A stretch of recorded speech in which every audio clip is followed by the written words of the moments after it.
Hello friends, welcome back to my channel. আজকে তোমাদের সাথে শেয়ার করব ভেটকি মাছ আর সাথে কচু দিয়ে দারুণ মজার একটা রেসিপি। এছাড়াও কিন্তু চিংড়ি মাছ দিয়েও একটা রেসিপি থাকছে।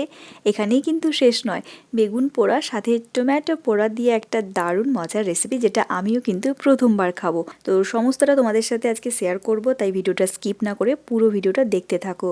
তো আজকের এই রান্নাগুলো কিন্তু সম্পূর্ণ হবে মাটির উনুনে, আর এই মাটির উনুনটা কীভাবে বানিয়েছিলাম সেটাও কিন্তু চ্যানেলে দেওয়া আছে, তোমরা চাইলে দেখে নিতে পারো। এছাড়াও কিন্তু আমি ডেসক্রিপশন বক্সে দিয়ে দেবো, তোমরা ওখান থেকেও দেখে নিতে পারো। একদম বাড়ি থেকে বাইরে, বাড়ির বাইরে একটা বাগান টাইপের আছে, তো সেখানেই রান্না হচ্ছে। তো ভীষণই মজার একটা ব্যাপার চলছে। তো আমরা সবাই মিলে চলে এসেছি এখানে রান্না বান্নার সমস্ত কিছু নিয়ে। তো প্রথমে একটা কড়াই বসিয়ে দিলাম উনুনটা ধরিয়ে, তারপর জল দিয়ে কচুগুলোকে সেদ্ধ করতে দেওয়া হলো। কচুগুলো সেদ্ধ হয়ে গেলে তারপর জল ঝরিয়ে কচুর খোসাগুলো ছাড়িয়ে নিচ্ছি সবাই মিলে।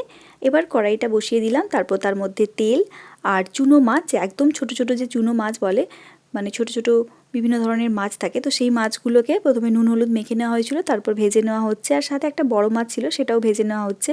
সবাই ছিলাম একসাথে, তাই মজা করে করে সবাই খাচ্ছিলাম, আর সাথে অল্প অল্প হাতে হাতে কাজও করছিলাম। এই ছোট মাছগুলো দিয়ে কিন্তু কোনো রেসিপি বানানো হবে না, জাস্ট এগুলোকে মুচমুচো করে ভেজে সবাই মিলে অল্প অল্প করে খেয়ে নিয়েছি। খেতে কিন্তু ভীষণই ভালো লাগছিল, গরম গরম এরকম মাছ ভাজা খেতে কিন্তু ভীষণই ভালো লাগে।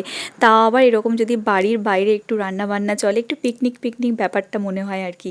তারপর কড়াইয়ের মধ্যে তেলটা দেওয়ার পর একটু তেলটা গরম হয়ে এলে ভেটকি মাছটা আগে থেকে নুন হলুদ মাখানোই ছিল, তো মাছের মুড়ো আর নিচটা কিন্তু আগে দেওয়া হলো।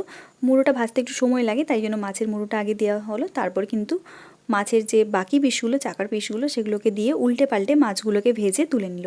এই মাছ কিন্তু খুব নরম হয়, তাই জন্য একটু সাবধানে মাছগুলোকে উল্টে পাল্টে ভেজে নিতে হবে, তা নাহলে কিন্তু মাছগুলো ভেঙে যেতে পারে। ভেটকি মাছের দিয়ে কিন্তু বিভিন্ন ধরনের রেসিপি হয়।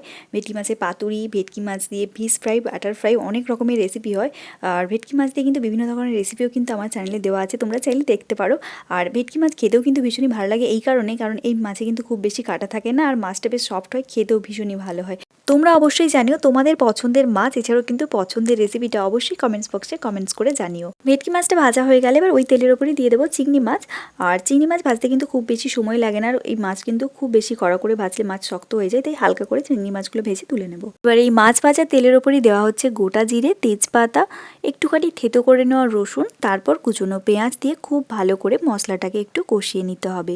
এই মশলাটা কষাতে কষাতেই আরও একটা বাটা মশলা দেওয়া হবে, যার মধ্যে দেওয়া আছে জিরে, শুকনো লঙ্কা আর সাথে আদা।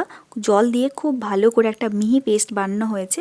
এবার এর মধ্যে দিয়ে দেওয়া হলো পরিমাণ মতো হলুদের গুঁড়ো, দিয়ে দেওয়া হচ্ছে সামান্য পরিমাণ কাশ্মীরি লঙ্কার গুঁড়ো, একটু কালারের জন্য দেওয়া হচ্ছে, তোমরা চাইলে স্কিপ করতে পারো। যেহেতু বাটা মশলাতে শুকনো লঙ্কা দেওয়া হয়েছে, সেজন্য কিন্তু খুব বেশি লঙ্কার গুঁড়ো ইউজ করছি না।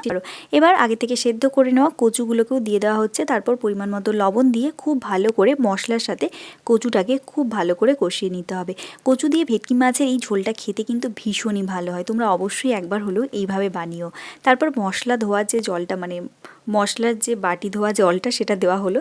তারপর পরিমাণ মতো জল দেওয়া হচ্ছে, তবে এই ঝোলটাতে একটু গ্রেভি থাকলে কিন্তু ভালো লাগে, সেজন্য এখানে প্রায় বাটি মেপে 2 বাটির মতো জল দেওয়া হলো।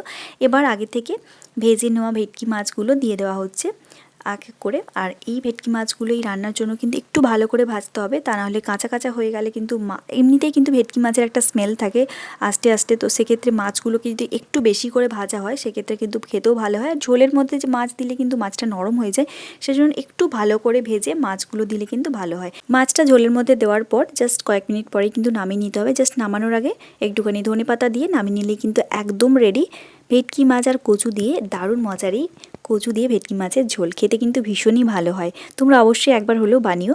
এবার এখানে ভাতটা বসিয়ে দেওয়া হলো, আর সাথে কিন্তু বাকি যে রেসিপিগুলো চলো বানিয়ে নিই।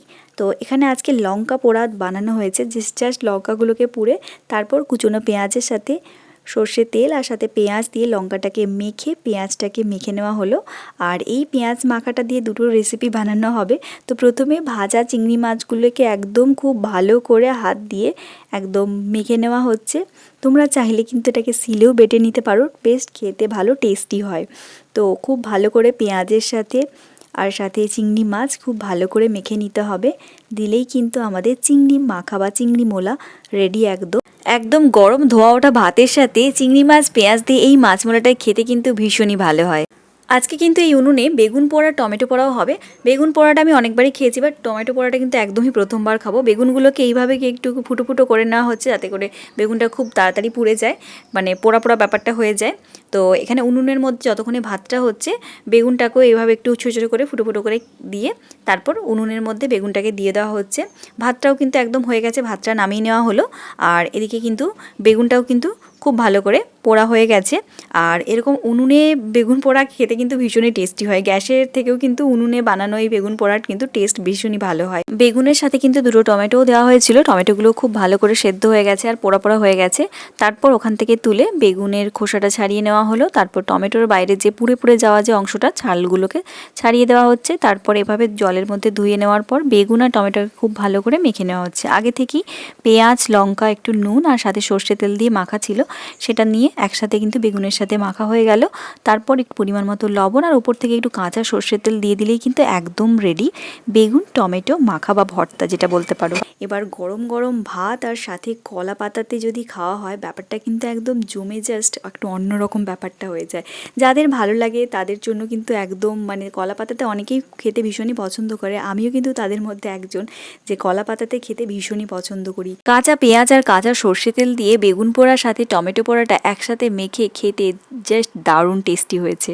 ভেটকি মাছ কিন্তু এরকম কচু দিয়ে রান্না করলে খেতে কিন্তু ভীষণই ভালোই। তোমরা যারা কচু খেতে পছন্দ করো তারা চাইলে কিন্তু একবার হলে এই রেসিপিটা বানিয়ে দেখতে পারো, খেতে ভীষণই ভালো হয়। আর প্রত্যেকটা রেসিপি কেমন হলো অবশ্যই জানিও, ভালো লাগলে লাইক অ্যান্ড সাবস্ক্রাইব করো। সবাই খুব ভালো থাকুন, সুস্থ থাকুন, টাটা।